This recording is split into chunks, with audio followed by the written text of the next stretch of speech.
Então aqui nós vamos abordar agora o neoclassicismo, o romantismo e o realismo. Vamos começar com o neoclassicismo, que é o período que se caracteriza pela volta dos valores greco-romanos. O período clássico, né, da antiguidade. Então aqui a função da arte era elevar o moral e o ânimo das pessoas. Como que vai se fazer isso?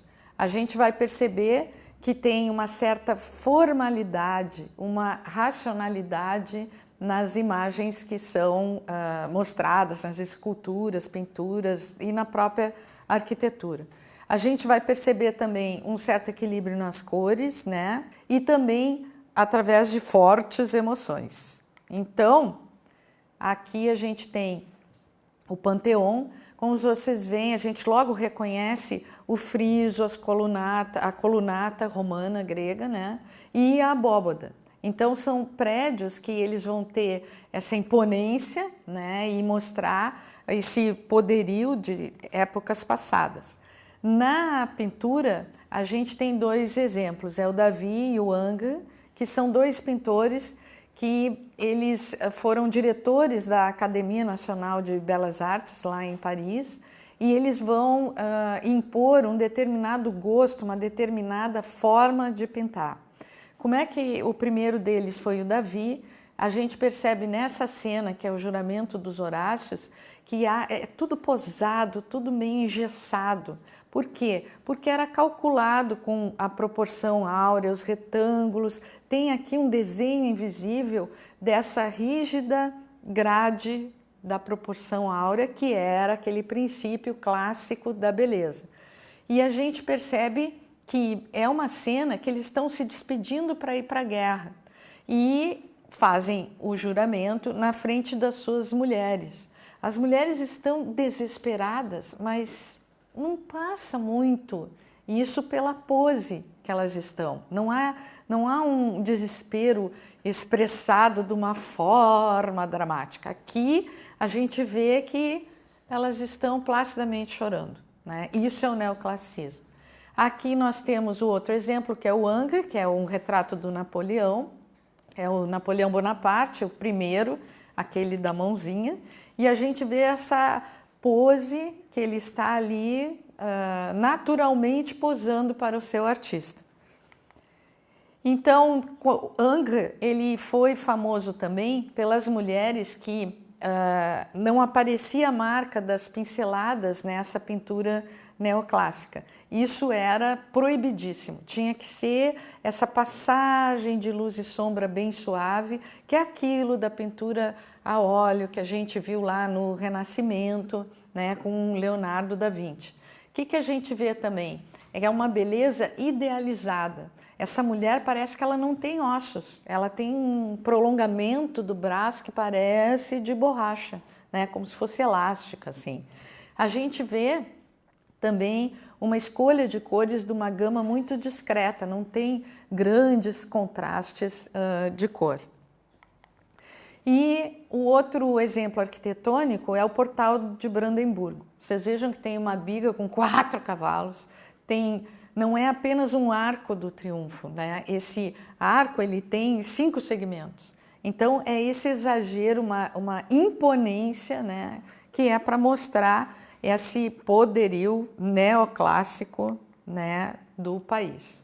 E aqui a gente passa ao romantismo, que foi, na verdade, um movimento paralelo ao neoclassicismo. Eles quase se fundem, mas eles têm características bem diferentes.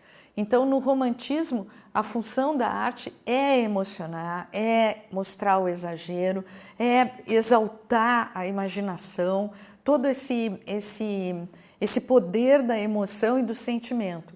O artista, ele tinha que mostrar o eu sinto assim, eu penso assim, eu faço assim, né? Esse movimento foi um movimento também que pode-se dizer bem dramático. Aqui a gente tem o exemplo do Géricault, que é o barco da Medusa. Esse barco era um navio que trazia escravos da África. Ele naufragou e o capitão foge com a tripulação e eram, sei lá, umas 100 pessoas, sobraram 15 Então houve cenas de canibalismo, e quando eles chegaram em Paris, essa história foi contada e chocou toda a cidade. Então o Géricault, ele pega esse episódio da época que aconteceu e ele vai mostrar com toda a emoção no seu quadro. Outra coisa aqui é que essa forma de pintar, ela tem que ter pinceladas rápidas. Por quê? Porque elas traduzem essa emoção do artista. Não é para ficar lambendo a tela, fazendo uma passagem bem suave, né? Isso era lá no neoclassicismo. Aqui tem que mostrar o contraste de luz e sombra, essas pinceladas rápidas e borradas, né? Uma composição em diagonais, que isso mostra movimento, né? E vai mostrar esse sublime, é como o homem se depara com essa natureza, como ele se sente pequeno, como ele pode contemplar isso, que ao mesmo tempo que atrai, também dá um certo medo. E aqui a gente não pode esquecer que essa emoção toda, ela teve origem na literatura. Esse movimento literário se chamou Tempestade e Drama, vem lá da literatura alemã. Aqui a gente tem um exemplo de um pintor que é inglês, mas que ele segue essa ideologia, né? Esse trabalho se chama O Barco a Vapor numa Tempestade de Neve, como a gente vê. O Turner era um artista muito especial, ele comprava o ticket para tomar o trem, entrava no trem, na cabine, botava a cabeça para fora, e tinha que ser quando estava chovendo. E aí o trem partia e ele via aquela confusão de chuva, água, vento, e isso ele tentava traduzir na tela. Mais romântico que isso, impossível. Então, aqui é essa vontade de mostrar essa imagem em contraponto àquela afetação francesa, de mostrar tudo engessadinho, certinho, né, no seu lugar. Lá na Espanha, nós temos o exemplo de Goya. Goya foi um artista atormentado, ele não gostava do Napoleão, Napoleão invadiu a Espanha naquela época, e aqui ele mostra as tropas, né, napoleônicas sacrificando pessoas na rua, que são os fuzilamentos do 3 de maio de 1808. Então aqui o que ele faz? Ele coloca essa vítima crucificada no meio do quadro, com uma luz intensa e os fuzis apontados para ele. E assim a gente pode passar para o próximo movimento, que é o realismo, e não podemos esquecer aqui que há uma passagem nesse início do século XIX, que é muito importante a influência da fotografia. O que vai acontecer aqui? A partir desse momento, a função da arte ela vai ter uma nova proposta, que é mostrar a realidade como se vê, sem modificações, porque a fotografia está aqui bicando essas imagens. Então, o que a gente vê? Que era deixar de lado as emoções ou a subjetividade ao olhar a vida. A fotografia está mostrando a realidade como ela é. Então, o que esses artistas vão propor? Por exemplo, como Courbet, ele dizia que ele não fazia anjos porque ele nunca viu um.